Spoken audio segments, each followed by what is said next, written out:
예, 많은 분들이 이번 이제 탄핵 사태로 인해서 걱정을 많이 하고 지금 이제 선고만 남았죠. 그래서 오늘 또 감사원장하고 중앙지법원 검찰 검사들 이제 또 탄핵이 기각이 돼가지고 많은 분들이 환호하고 좋아하지만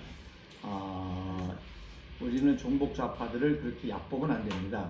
어쩌면 최악의 경우는 다 기각시키고 대통령만 뒤통수 치듯이 탄핵시켜서 조기 대선으로 가려고 하는 그런 가능성도 있습니다.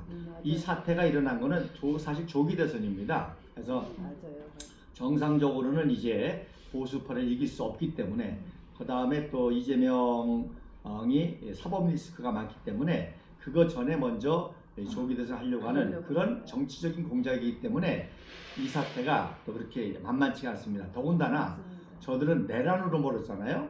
내란이라는 건 굉장히 심각한 상태입니다. 그러니까 저쪽이 내란이든 이쪽이 내란이 둘 중에 하나입니다. 내란이라는 것은 최소한 무기징역 사형죄에 해당하는 겁니다.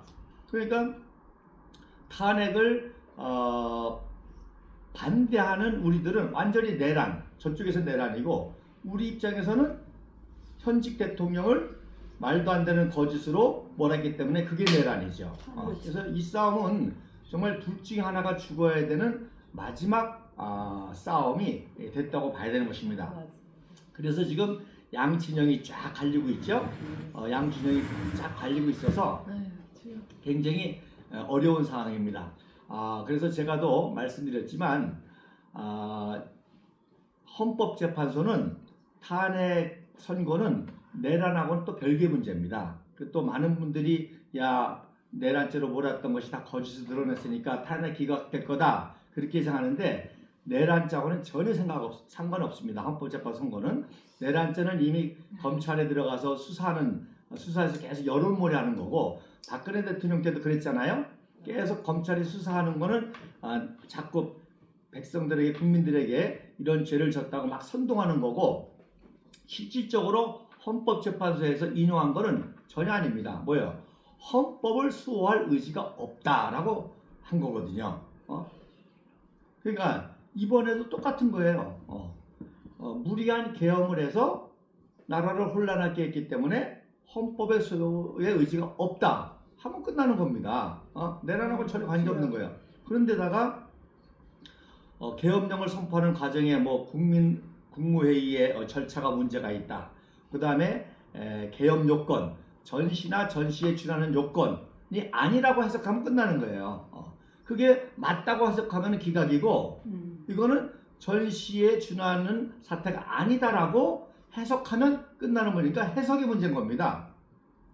그렇기 때문에 의외로 판결하기 아주 쉽습니다. 그러니까 저는 판결문까지도 예상할 수 있다니까요. 그래서 무리한 계엄을 이렇게 해가지고 전시에 준하지 않는 그런 상황에 계엄을 해가지고 오히려 국론의 분열을 가져오고 국민들로 하여금 이런 소요 사태를 일으키게 한 책임이 있는 것은 헌법의 수호의 의지가 없다라고 탄핵시킬 수 있고 그러면 똑같아요. 곧바로 조기 대선 국면으로 들어갑니다.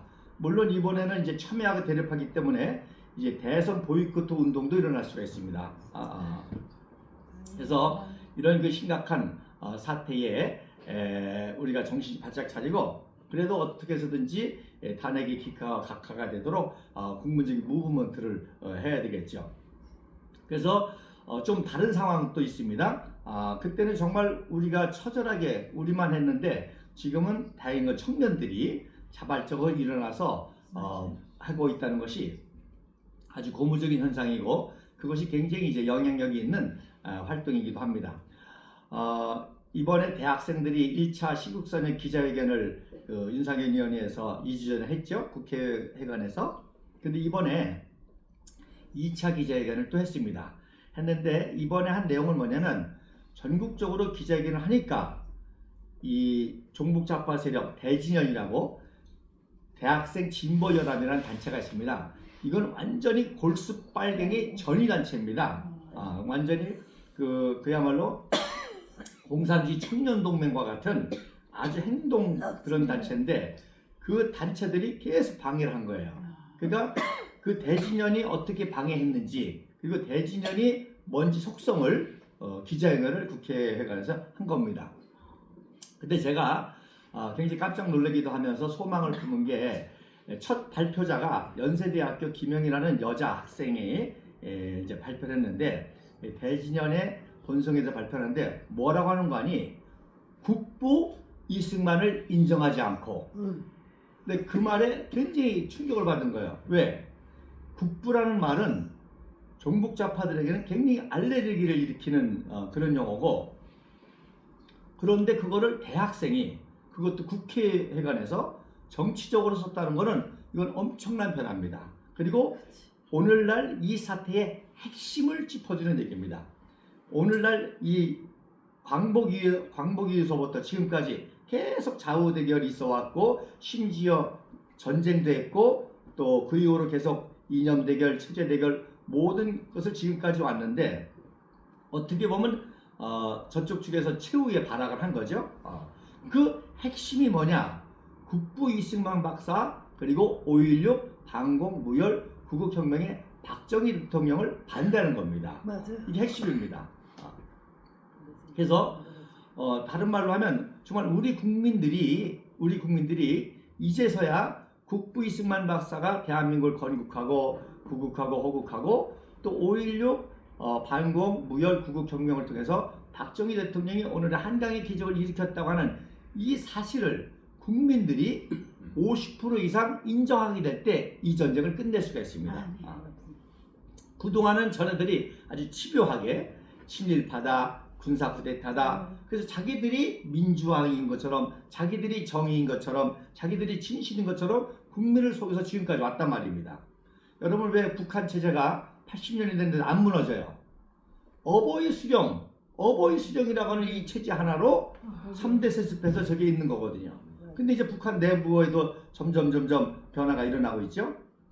그러니까 이 국부라는 용어는 대한민국의 정체성이고 대한민국의 핵심이고 또 5.16 반공 구국혁명은 뭐냐면 이 국부 이승만 박사의 체제가 흔들리게 될 때 이 체제를 바로잡는 게 5.16 반공 구국혁명이었습니다.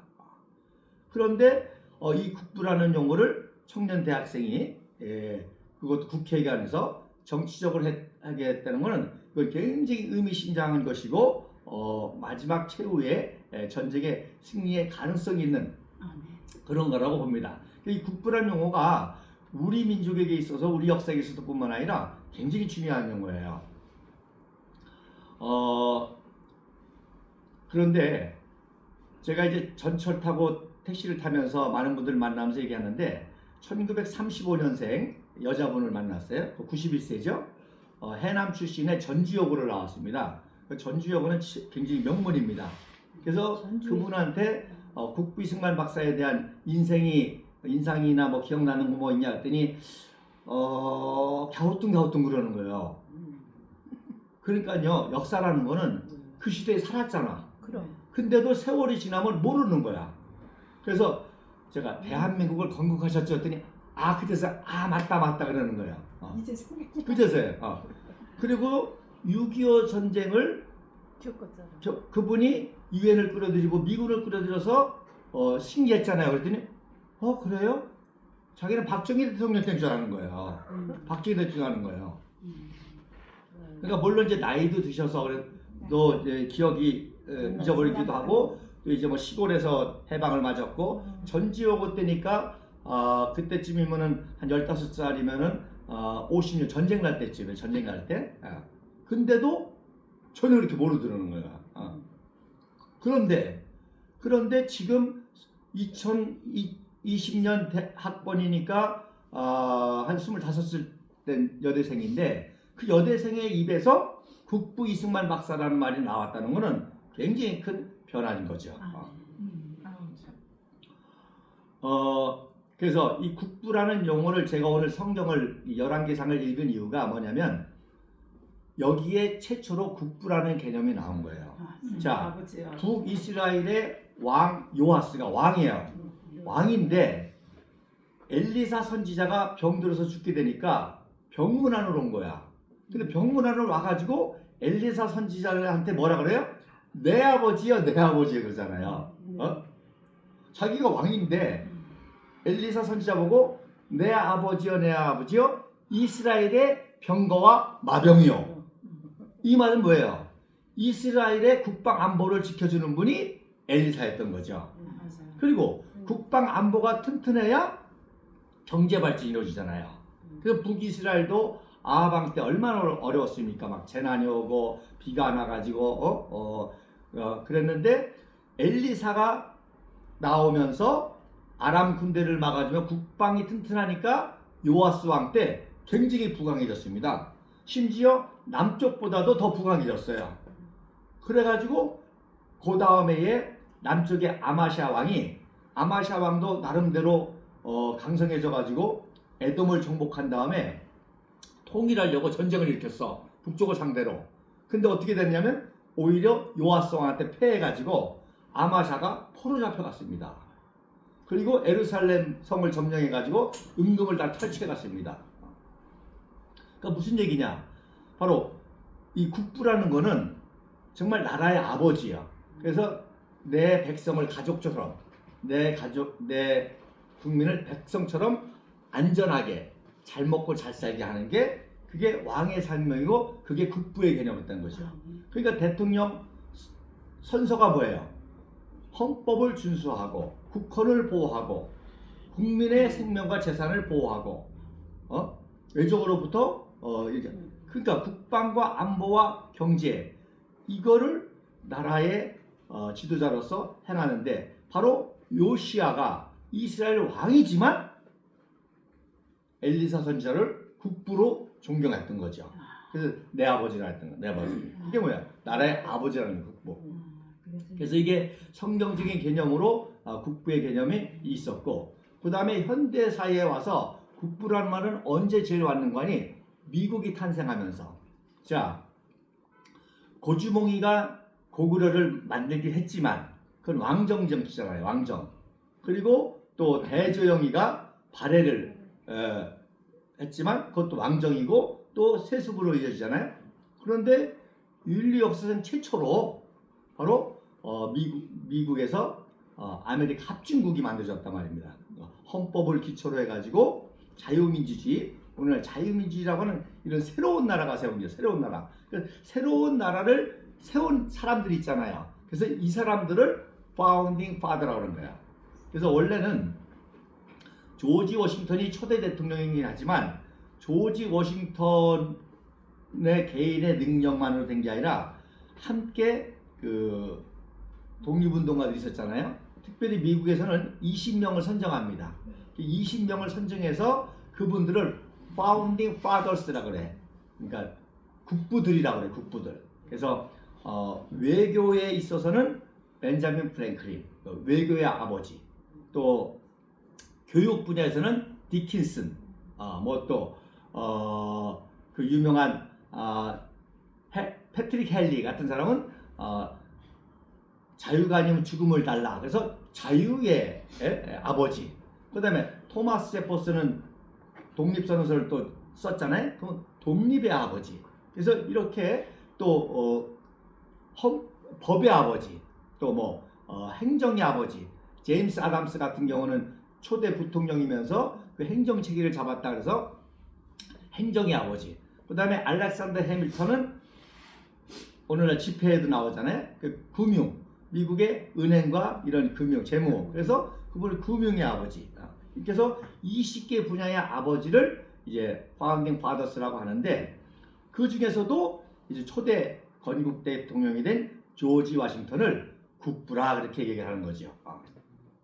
그래서 그 이후에 이제 의회 민주제도든 대통령 제도든 2차 세계대전 끝나며 막 나라가 생기면서 그래서 나라를 식민지에서 독립해가지고 나라를 세운 분들을 대부분 다 그 나라의 국부라고 합니다. 어쨌든 없던 나라 세운다는 것은 대단한 지혜와 능력이 있죠.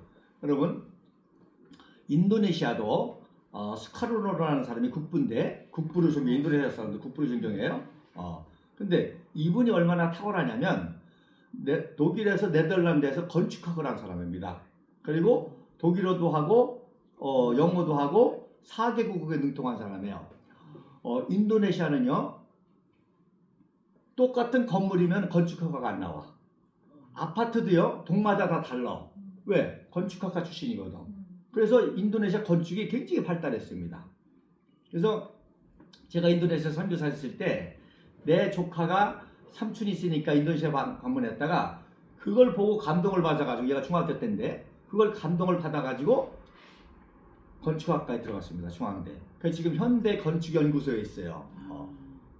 그러니까 이 나라를 세운다는 거는요, 엄청난 지혜와 능력 아니면 안 되는 일입니다. 그러니까 인도네시아 스카르노. 그래서 이분이 그렇기 때문에 이 초대 대통령에 한해서는 임기 제한이 없습니다. 어느 나라든지 다 재선이든 삼선이든 그냥 종신형이야. 죽을 때까지 물려줄 때까지. 근데 우리나라만 요 나라를 세우자마자서부터 아주 내각제하려고 그랬잖아요. 그래서 이미 연임 제한이 있었습니다. 그거를 이제 변경한 게 그 유명한 56년도에 4.4.5 개헌이죠. 여러분, 그것도 이승만 대통령 독재하는데 그거 누가 했어요? 국회에서 한 겁니다. 국회에서 했는데 그야말로 4.4.5 이 숫자 그 국회에서 해석해가지고 인정을 한 겁니다. 그건 무슨 얘기냐? 어쨌든 절차와 방법에 따라서 하게 됐던 거죠. 조지 워싱턴 같은 경우도 재선을 하고 3선까지 추대가 된 거예요. 근데 조지 워싱턴이 건강이 나쁘니까 나 그만두겠다 해서 그만두고 투표를 해가지고 아담스가 대통령이 된 거죠. 자, 어쨌든 그런데 그래가지고 세운 2차 세대중에 세워진 약 100개국의 나라 가운데 150개국의 나라 가운데 정말로 이런 기적을 일으킨 나라는 대한민국밖에 없잖아요. 그러니 그 국부 이승만 박사가 얼마나 위대해. 그래서 이런 정도의, 그러니까 조지 워싱턴급의 인물인 거죠. 조지 워싱턴급은. 이런 인물들은 국부 이승만 박사와 그 다음에 이스라엘의 초대왕 벤구리온. 이스라엘. 여러분, 이스라엘이 지금 엄청난 나라가 됐잖아요.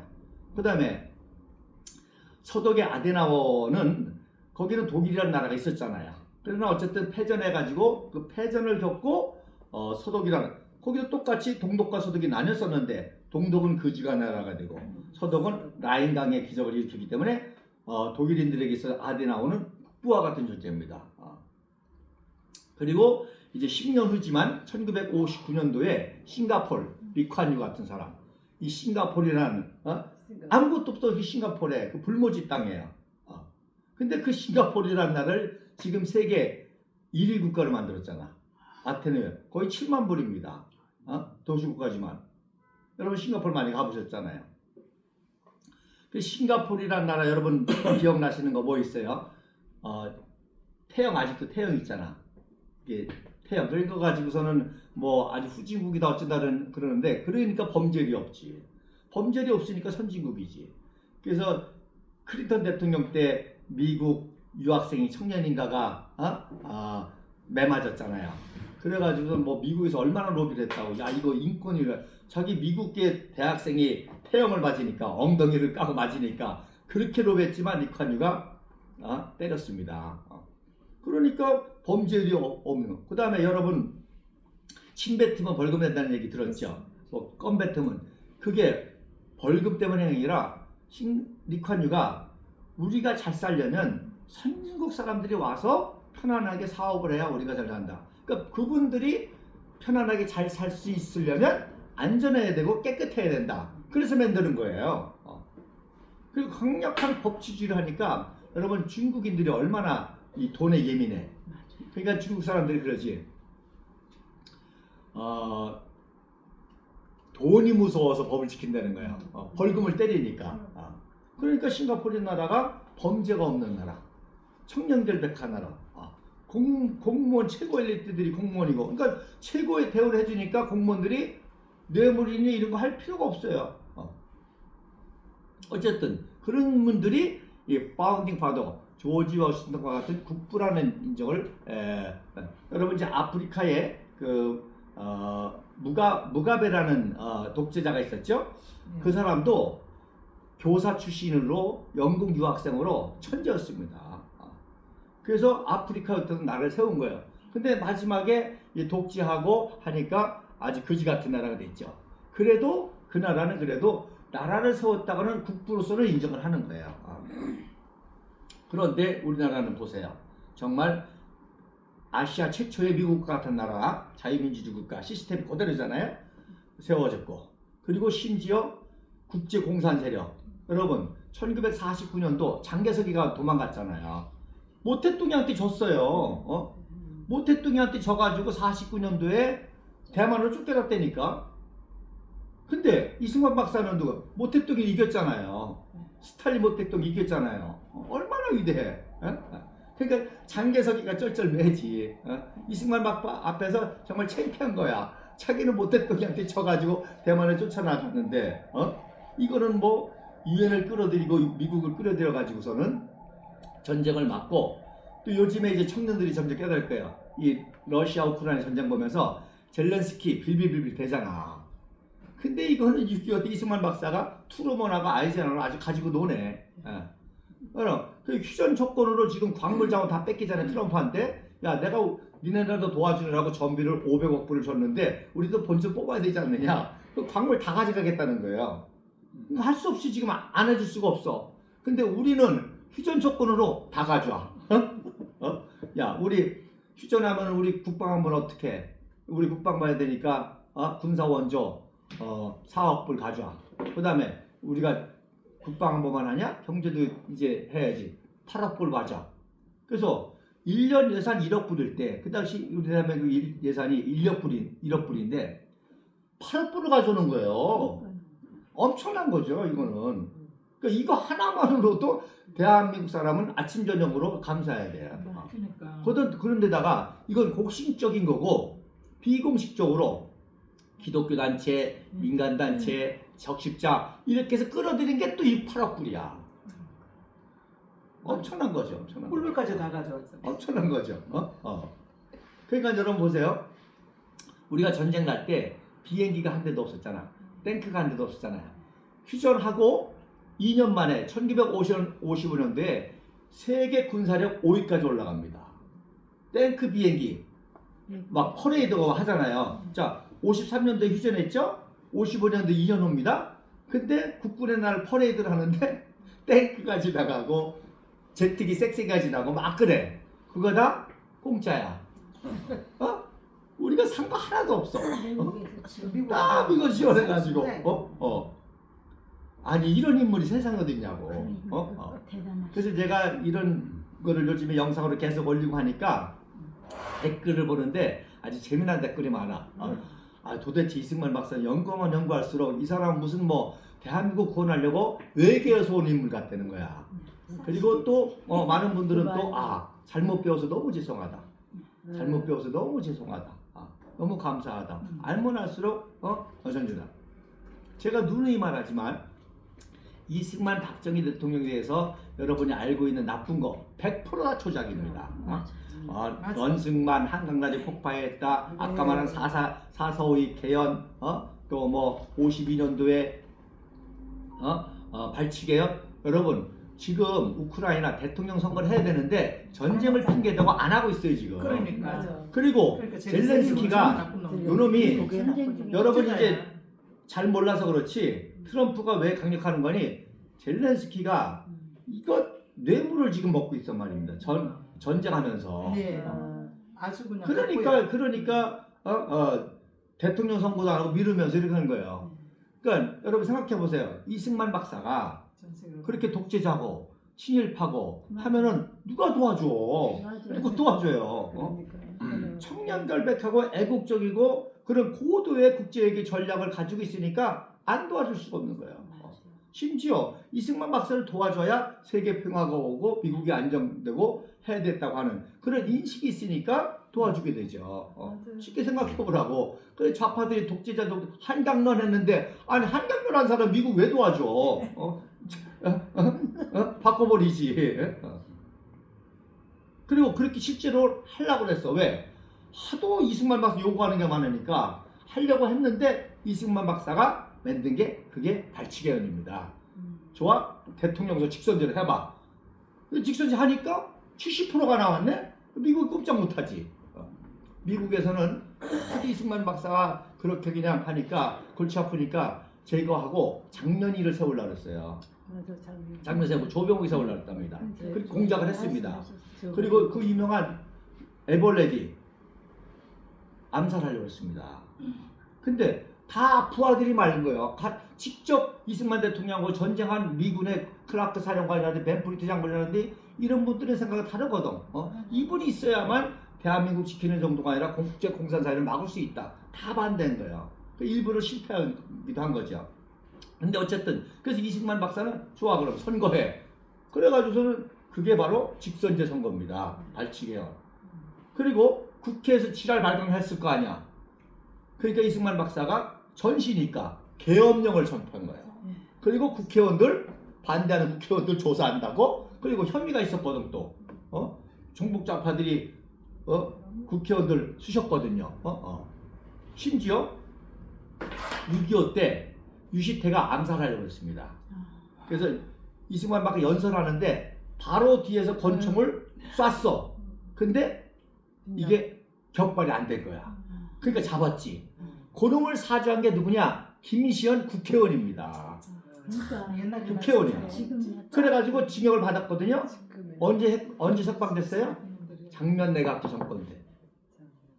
장면 내각제. 그러니까 이승만 박사 하야하고 장면이 내각제 정권 잡자마자 김시현부터 석방시켰습니다. 그럼 뭐요? 이게 그 민주당이 뭔지를 알죠 보면. 그러니까 그런 민주당이 그런 상황이 되니까 하여튼 뿌리가 5.16 혁명이 안 일어날 수가 없었죠. 맞아요. 그래서 5.16 혁명, 반공, 무혈, 990 이승만 박정희 대통령 혁명이 왜 중요한 거 아니? 사회 시스템이 다 무너져 가는데 8개월 만에 이승만 나오는데 군대가 무너지기 시작하는 거야. 이승만 대통령 때는 그래도 군대를 다 통치해가지고 다 줄을 세웠거든. 근데 여러분 보세요. 그때 장군들이 다 30대야. 30대야. 그러니까 이승만 박사 하야할 때, 그러니까 80세였는데 그때 백선엽이가 40이었어. 40. 그러니까 전쟁할 때가 30세였었어요. 6.25 전쟁 때 30대 사단장으로 해서 10년 동안 장군을 있어가지고 예편 60년 예편할 때가 40세였습니다. 그러니까 그 40대 장성들이 10년 동안 그 대한민국을 이렇게 만드는데 굉장히 한 거죠. 그러다 보니까 이 청년 장교들이 파벌이 얼마나 심해. 함경도파, 또 평안도파, 또 기호파, 대구파. 여러분 김창룡이를 누가 죽였냐면 김창룡 특무부 사령관을 정일권 파가 죽였습니다. 서로 갈등이 있고 파벌 갈등이 있고 진급 갈등이 있고 또 그러면서 또 엄청나게 들어오는 이거 뛰어먹는 것도 있고 한데 김창룡이 아주 국비승마 박사 닮아가지고 막 청렴결백하게 조사하거든. 그러니까 강문봉이 육군 중장이야. 별 3개. 정일권 육군 참모총장. 그래가지고 김창룡이를 암살한 게 군부내의 사건이었단 말입니다. 어쨌든 그래도 이승만 박사가 군대를 조정하면서 질서를 잡았는데 이승만 박사 하야 되니까 군대가 망가지기 시작하는 거야. 서로 진급하려고.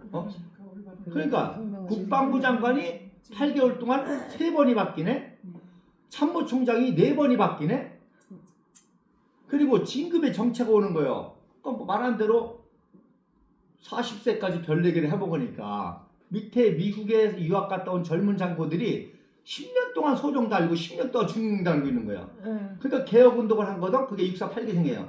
개혁운동 하니까 다 잘라버렸어. 다 예편시켜버렸어요. 그러니까 군대가 아니야 이게는. 딱 어떻게 정치권에 줄대가지고 진급 한번 해볼까. 대장 돼볼까. 중장 돼볼까. 이렇게 군대가 완전히 망가지게 된 거예요. 그래서 박정희 장군이 바로 혁명한 이유 중에 하나는 군대를 바로잡은 겁니다. 군의 질서를 잡은 거예요. 그래서 박정희 장군 이상급들 다 정리한 거예요. 그리고 딱 그야말로 능력과 나이와 이걸로 딱 줄을 세운 게 박정희 대통령의 군사혁명의 핵심 중에 하나였습니다. 그 군대가 체계가 잡힌 거죠. 그래서 나 오래 해먹은 사람 다 예편시키고 이 젊은 장교들, 능력 있는 장교들을 다 진급시켜서 그러니까 군대가 안정이 되는 거지. 여러분 지금도 상황이 똑같습니다. 보셨잖아요. 지금도 그래. 별 4개 주신 김경주가 아유, 그러게 말이야. 특전사령관, 제일 중요한 특전사령관을 효협박 가지고 진짜. 군대를 완전히 망가뜨려버렸네. 그러니까. 완전 이간이 시켜버렸잖아요 지금 군대를. 지금 오히려 혁명 상황하고 그런 의미에서 지금 똑같은 겁니다 지금. 이 군인들이 썩었어. 네. 나라를 지키는 게 아니라 정치권 눈치 보고 어떻게 하면 진급해볼까? 어? 정치 불대고 심지어 해우 협박당해 가지고 이렇게 된 거예요. 해병대도요 여러분 세상 사건 핵심 원관이 해병대 주기입니다. 왜? 해병대가 가장 강력한 부대거든요. 그러니까 군사혁명을 일으키면 민주당이 제일 겁내는 게 해병대거든. 그러니까 해병대 조지려고 최상병 이용해가지고 해병대 분열시킨 거란 말이에요. 지금 상황이 또 다른 의미에서 5.16 혁명 때하고 너무 비슷한 거예요 지금 군대가. 아유, 참. 군인들이 지금 사기가 죽어가지고요 육사 출신들이 다 예편하려고 그래. 아 이건 뭐야? 자기보다도 하사관이 월급이 더 많네? 사병들이 더 대우를 받네? 그리고 뭐 조금만 훈련시켰다고 사관에서 죽으면은 뭐 감옥 들어가야 되고 뭐 군대에서 동성애 문제 있고 어쩌고 저쩌고 말 이러니까 뭐 군대가 지금 이기 때문에 그런 의미에서도 이 상황이 굉장히 어렵기 때문에 정말 뭔가 획기적인 국정의 쇄신, 국가의 개조의 단계가 일어날 때 말입니다. 제가 택시기사를 만나가지고 대화를 걸어보니까 그 사람의 결론이 뭔가니 민주당은 민주당대로 싫고 야당은 야당대로 싫고 그런 얘기를 하길래 제가 조원진 대표님 얘기를 하니까 이제 그런 분이 나와서 싹 정리해야 된다는 거예요. 그러니까 우리 조 대표. 네 맞아. 그러니까 여러분 왜 윤석열 대통령이 왜 청년 결백하고 확실한 능력이 없으니까 이렇게 당하는 거예요. 오세훈 세워봐 또 마찬가지야. 마찬가지고. 김문수도 간당간당해. 그래요. 그래도 우리가 도와줘서 막아내려고 하는 거지. 그러니까 가족 비리가 없어야 돼. 맞아요. 이건 깨끗해야 부인 돼. 부위도 없어야 돼. 자녀 비리도 없어야 돼. 금전 문제 없어야 돼. 또 실력 있어야지. 맞아. 실력 있어야지. 같이 아, 보는 같이 좋은 보는 거야. 그래서 제가 좋은 조원진 좋은 대표님이 그 공수처법 반대 이런 거 하다가 그럼. 지금 집행유예다 하니까 그러냐고 깜짝 놀라더라고. 모르지 일반 사람도 모르지. 그러니까. 제가 누누이 말씀드리지만 지금 이 상황은 80년에 누적된 이 상황은 국부 이승만 박사와 박정희 대통령을 계승하는 그 정도의 통치력을 가진 인물이 나와야만 해결되는 거고 맞습니다. 결국 그런 인물을 누가 국민들이 지지해야만 가능한 거예요. 맞아요. 그러니까 국민의 지지가 그러니까 국민들이 이제 깨우치기 시작했다는 거지. 그래서 내가 첫 번째 대학생 얘기를 들은 거예요. 이제 대학생들조차도 국부를 인정하게 되고 5.16 반공무역 구국혁명을 인정하게 되고 할 때 이 청년 세대로부터 이런 무브먼트가 일어날 때 그러면 그걸 계승할 지도자가 누구냐? 그 할 수 있는 자가 이렇게 강력하게 국가 개조와 또 정치 개혁과 그리고 심지어 저 김정일 같은 거는 이거 깐도 안 돼요. 저건 한마디면 항복시킬 수 있습니다. 그리고 한미동맹 강화해서 지금 시진핑, 푸틴 얼마나 기회야. 푸틴도 지금 전쟁 안 하고 저렇지. 지금 중국도 문제가 많아가지고 좀 저렇지. 이런 때 조금만 한미당 동맹 강화하면 그럼 이건 뭐 밴드 설득해가지고 하는 걸 통일하는 건 아주 피한방을 안 들고 항복시킬 수 있는 거예요. 그러니까 이건 뭐예요? 지도자 하나만 나오면 강력한 지도자 하나만 나오면 끝나는 거예요. 맞아요. 그래서 강력한 그런 의미를 가지고 우리가 이러한 그냥 국민들의 인식의 확장과 알 때까지 우리가 잠잠하면서도 인내 있게 나가야 된다는 겁니다. 결국에 국민들이 찾기 시작해요 지금. 시작합니다. 지금 엄청 걸리죠. 정말. 그래서 그분 얘기 택시기사 이러더라고. 난리지. 그래서 제가 물어봤습니다. 요즘에 좀 경기가 어때요? 지금 계약하고 있으니까 여러분 전국에서 택시가 제일 잘 되는 데가 천안하고 아산입니다. 그 왜 그런가 그랬더니 대학이 많아. 여러분 천안은 인구가 60만인데도 대학교가 10개가 넘어요. 아산은 인구가 39만인데 순천향대학이 있지, 폴리텍 대학이 있지, 순천향대학이 있지, 그쪽에. 호서대학이 있지. 대학이 뭐니까 청년들이 많은 거예요. 얘네들이 다 택시 타는 거예요. 그렇게 그랬더니 이분이 하는 말이 이렇게 어려운 일이 없다는 거야. 무슨 얘기냐? 부모들이 용돈을 못 주는 거예요. 그러니까 여러분 택시가 경제의 발밑이거든요. 그렇죠. 맞아요. 지금 이런 상황입니다. 경제도. 그래서 그분이 하는 말이 싹 갈아엎어야 된다는 거예요. 결국 누가 갈아엎겠어요? 갈아엎을 수 있는 정치가 필요하고 그 갈아엎을 수 있는 능력은 능력. 국부 이승만 박사와 박정희 네, 대통령을 네. 계승할 수 있는 정도의 음. 애국심과 청년교육 백과 실력이 있어야 되는 거죠. 그래서 그러니까 여러분 우리가 집회 때 두 분 대통령께 대한 격려하지 않습니까? 네. 이미 이걸 예상하고 만들어 겁니다. 아, 네. 우리가 태극기 집회할 때 네. 이거 1차 탄핵 사건만 해도 이거는 이 정도의 역사적인 변화와 또 이런 지도자가 아니면 이 사태 해결이 안 된다고 했기 때문에 그때부터 하기 시작한 거고 그래서 그걸 박근혜 대통령이 또 청년결백하고 무지하고 억울하시니까 그걸 계승할 줄 알았더니 엉뚱하게 저렇게 돼버리네. 그러니까 빼버렸어. 그 박근혜도 빼버렸잖아요. 그러니까요. 빼버리고 이제 두 분 했던 걸 하잖아. 그랬잖아. 에휴. 그래서 결론적으로 말씀을 드리면 다행히 기각이 돼서 나와도 네. 윤석열 대통령이 리더십을 얻기 위해서는 바로 조원희 대표 오리우동과 같은 고수통을 통해서 해야 그럼요. 저걸 막아내고 맞아. 아유. 이어갈 수 있고 그 다음에 설령 뒤통수가 돼서 조기 대선 하더라도 말씀드린 지금 우리가 할 만한 사람은 김문수밖에 안 보이잖아요. 뭐 윤상현이까지도 그래도 이제 가능성이 있어 된다면 다행이고. 맞아. 근데요, 이 상황이 미묘한 게 나경원이가 네. 싸우는 것 같은데 엊그저께 기자회견에서 뭐라 그러는 거 아니? 설령 헌법과 절차의 위반이 있어도 이거는 기각될 사안이 아니다 이런 말했어요. 그러니까 나경원이 그러니까 한번 저기 그렇게 말하면 안 되지. 그렇죠. 절차와 헌법의 위반이 있다 할더라도 응. 기각할 사안은 아니다 이렇게 얘기하면 안 되죠. 그럼. 근데 나경원이 그 말한 거 내가 깜짝 놀랐습니다. 배신자. 아 이것도 위험하다. 그게 이것도 아니야. 위험하다. 나경원이다. 아니야. 무슨 말인지 이해를 하시겠어요? 네. 이번에 그 감사원장하고 그래도 감사원장하고 그 검사들 네. 하면서 그렇게 나왔습니다. 세급지를 쓰고 나가는 위반 사항이 있지만 인용할 만한 파면할 사안은 아니다 이렇게 결정했단 말입니다. 말을 그런데 조심해야지.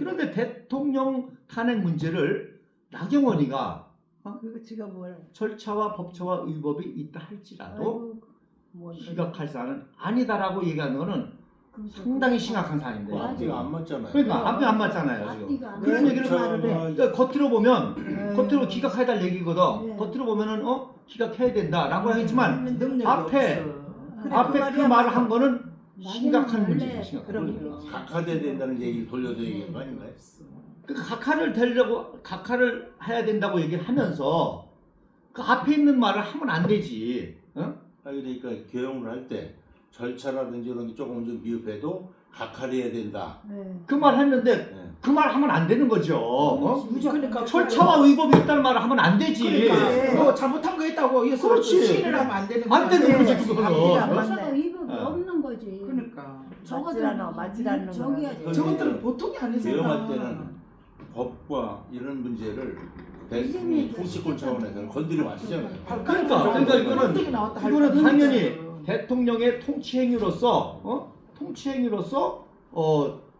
판단이기 때문에 잘잘못을 따질 게 아니거든. 그리고 이거는 국무위원회에서 반대해도요 대통령이 할 수 있습니다. 그렇지.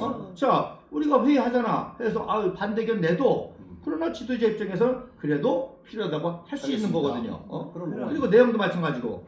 근데 오선 나경원이가 그러니까. 앞에 그런 얘기 했다는 거는 난 지금 상당히 심하게 받아들이는 거예요. 그 지금. 연동제 비례대표도 지가 가서 도장 찍어놓고 말입니다. 자 어쨌든 이런 상황이기 때문에 조기 대선 또 인용된다는 거 장담 못한다는 거지. 그래서 정치를 맞아야 되고 그래서 설령 하더라도 우리는 그렇게 됐을 때 또 국민들도 또 아주 더 반대적인 무브먼트가 일어나겠죠.